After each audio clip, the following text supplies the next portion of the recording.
Hi, and welcome to my channel. As I hinted in my very first video, and if you haven't seen that, please go watch it, I have been thrifting before I even started the channel, looking for craft kits, especially older craft kits. I found this at a Goodwill for $3, Crayola Craft Fabric Crayon Kit. So, let's open it up. I have opened it. It was not sealed in the box. I'm gonna move this candle. This is a cute little Crayola candle that I also found at a different thrift store. I thought it was kind of on theme. So the instruction sheets are right here with your 8 different colored fabric crayons. Color in any one of the patterns supplied in this kit, or make your own design on white paper. Lay down a heavy application of color with your crayons. Strong color areas will transfer with great richness. Strong color areas. What I'm assuming they're meaning is when you color on really heavily, those are going to be the richest colors. For washable permanency, choose a synthetic fabric for your print. A 12 by 15 inch piece of synthetic material is provided for your use in this kit. I did go out and thrift a synthetic fabric t-shirt to use for this. I don't know if I'm going to do it in the video or as a short later on, but I'm going to, it's not going to stay a t-shirt. Let's leave it at that. So it came with literally everything based on the lid, which we'll go back to here for just a second. 8 fabric crayons and the colors, a sharpener, the synthetic material, 12 patterns, a nylon brush, and the instructions, which we just looked at. So they've got a bajillion, or at least it seems, patterns. There are some really cute ones in here. We've got the sun, we've got a little lion that looks really depressed. Looks like a cowboy's helmet. Some really cute flowers, a butterfly, an apple. We've just got some patterns in there. I have no clue what this is for, or if this was original to the kit, but it's the same size as the paper exactly. So I'm assuming it came with the kit, but it says nothing about it. And then we get into it. We have that swatch material for the synthetic fabric, and a paintbrush, which is something Crayola still does. Even if the kit does not need a brush, they always add one. Always. They still do that to this day. A crayon sharpener with the lid so that you can empty it. And the star of the show, these fabric crayons. Right here, we got 8 colors. There is no black though. So I have already sketched an image from a photo that I took on the back of a piece of scrapbook paper. And I also want to mention that I have been able to find the fabric crayons on their own online on places like eBay and Macari, but never the whole kit. So I have my reference image that I printed out. I would like to mention I was using an old phone for reference images before when I upgraded my new one, which I also mentioned in my first ever video, but it kerplunked, so I am being sent to the library to print out colored images. So I've got a really rough sketch here of some leaves, and again I will show the image that I took at the park.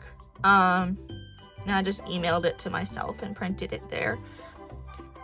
But I'm gonna do my best to replicate the colors the best I can. I do want to swatch the colors really fast. Oh, that's so cool.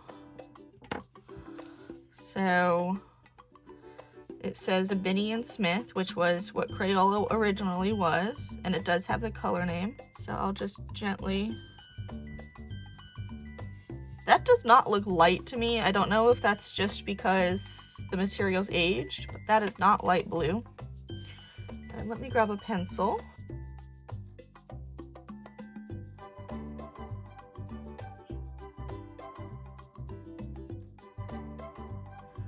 All right, moment of truth. Is this yellow gonna look yellow? It looks like mustard. Let's look back to my reference image because it kind of relies on this really vibrant yellow. But I think we might be able to make that work, actually. I didn't intend it this way. I kind of just wanted to draw fall leaves for fall. But this is a very autumnal color palette as well. That is almost black. It's like a very violety, a very purpley deep color. So what I'm doing is I'm just taking a fine liner that states that it's water resistant. So if something might transfer, I feel like this would be less likely.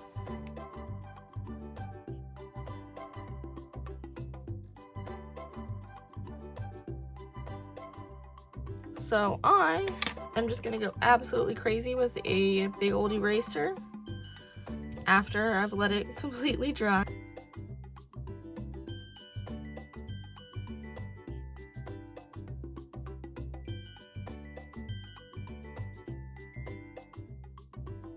I'm gonna start with the orangey red bit on the top of this sleeve. And I'm just gonna start off a little light so that I can blend them a little. And then I'm gonna go in with a base of yellow on kind of everything, on this leaf at least. They do seem to layer okay, which is surprising. Now I'm gonna lay down some burnt sienna where that line is. And that's like the vein of the leaf. I also moved the leaves around in the sketch a little bit. Everything is gonna have a very heavy dose of color. I'm just kind of blending, getting my bearings in here and there. Trying again not to break the crayons. And I'm thinking about it now, I probably should have swatched it on like the sleeve of the shirt before I'm putting all of this into it. Try and scrape that up a little bit. And I also want to kind of scrape up some circles where you can see, I don't know if it's dew, I think it's dew. And I'm trying not to have to use that sharpener if I can help it, because again, I could not find this kit online at all. And trust me, I looked. If you can find it, let me know. But I could not find it anywhere. And I grew up with Crayola, so I saw it at the thrift store. I thought that'd be really cool to play with. Have a little bit of fun. Just kind of enjoy myself. Show the channel a little bit. And I'm just kind of giving myself an outline so I can just scribble a little easier.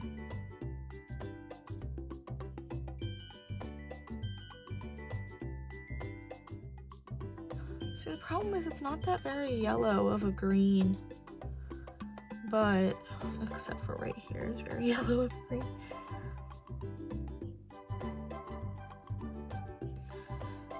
But I don't really have much of a choice because I don't have a white.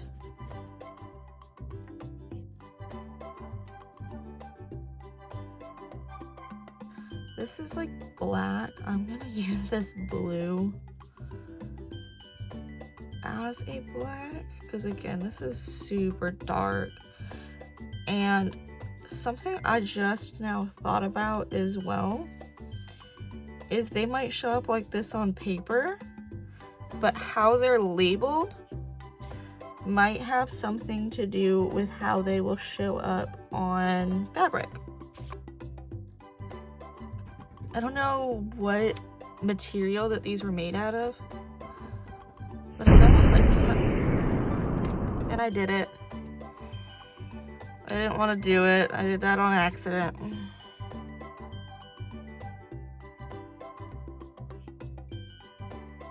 Make some of these veins that actually look really cool, and hopefully they'll show up a little bit.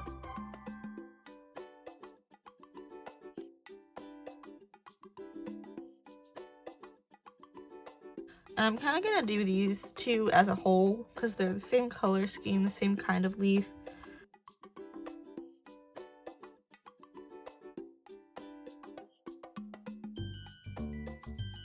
And then I'll go around and fill in all the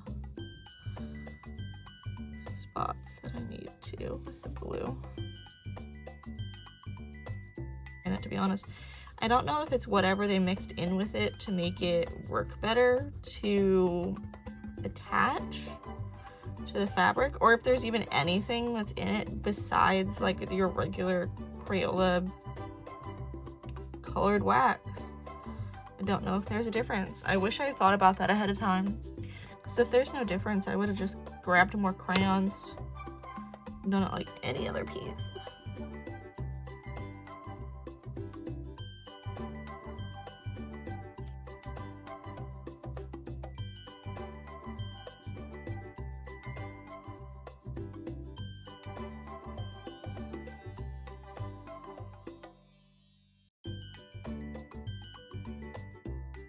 I thought about this last week with my other video, but I didn't think about it for this week in this video. And I just realized that I didn't flip my image like I did last week. But I mean, it's fine, it's just leaves. It'll be okay, but if you end up finding these crayons, or if you're lucky enough you find the kit, or even have it in your family, like in an old cupboard or your attic or whatever, and you wanted to give it a go, you're gonna want to flip your image. And you can just do that, like if you have the picture on your phone, you just go into your photo, and when you go to like edit a photo, there'll be an option to flip it.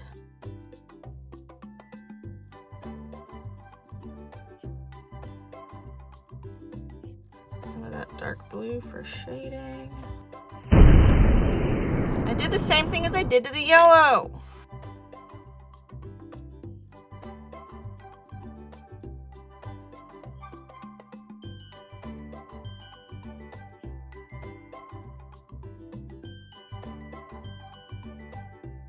I heard something snap and I'm not happy about it. Yep, I felt the snap.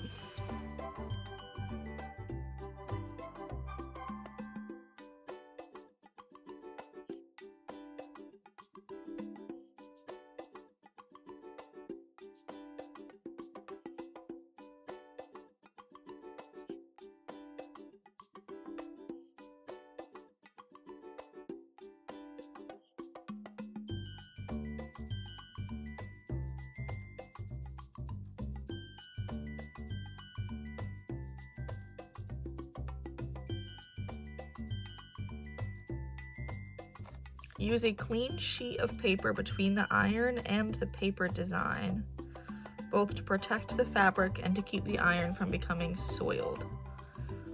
If a pattern is to be transferred to a shirt or any other clothing apparel, a number of sheets must be inserted between the front and the back before ironing off the pattern. This will prevent color from coming through. Iron with steady pressure over the entire back of the design until its image becomes slightly visible through the back of the paper. Check the frequency to see that the fabric is not scorching. So I think what I'm going to do is I'm going to use from the back of a ream of scrapbook paper. So that's what I used to back this, to give it more sturdiness. And that's probably what I'm going to use in between the shirt. Iron with steady pressure over the entire back of the design until its image becomes slightly visible. Remove the design paper carefully. The image transferred and the brilliant colors onto the synthetic fabric will remain permanent even after laundering. Alright, so I have my t-shirt set up on a blanket with the backer cardboard behind it. I have another piece of backer cardboard for on top, and I have my image that we just drew, and my iron is already heated. So let's give this a shot.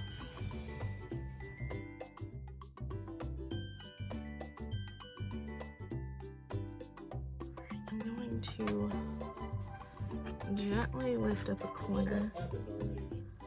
This isn't doing much of anything. I think I moved it a little bit. Yeah, I did move it. We're not getting much.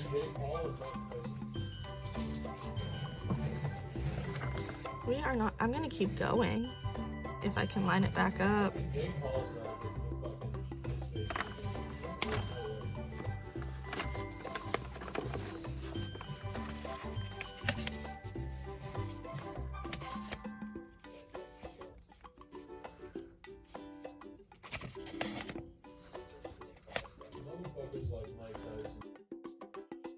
You know, it might be the cardboard.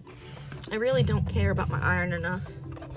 So because I could not find this kit anywhere, digging all over the internet, I just could not find it. I did end up reaching out to the Crayola website. There is a place there where you can contact them. And I got an email back after reaching out, and the email states, "Dear Megan, thank you for reaching out and sharing your exciting find.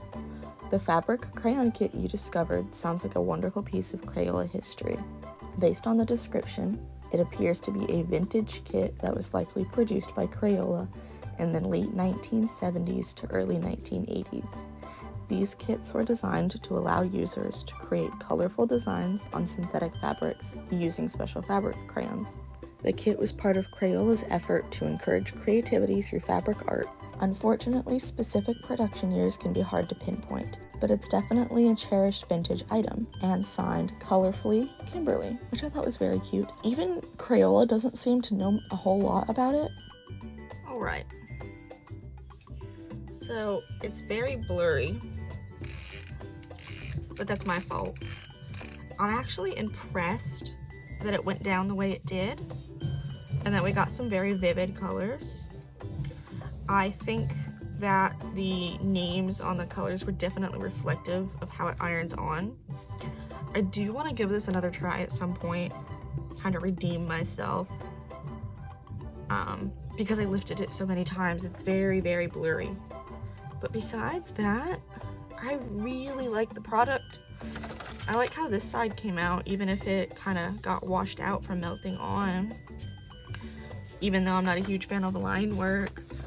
And if this wasn't so blurry, I'd really love it. If you like my video, please don't forget to like and subscribe, and don't forget to stay artsy.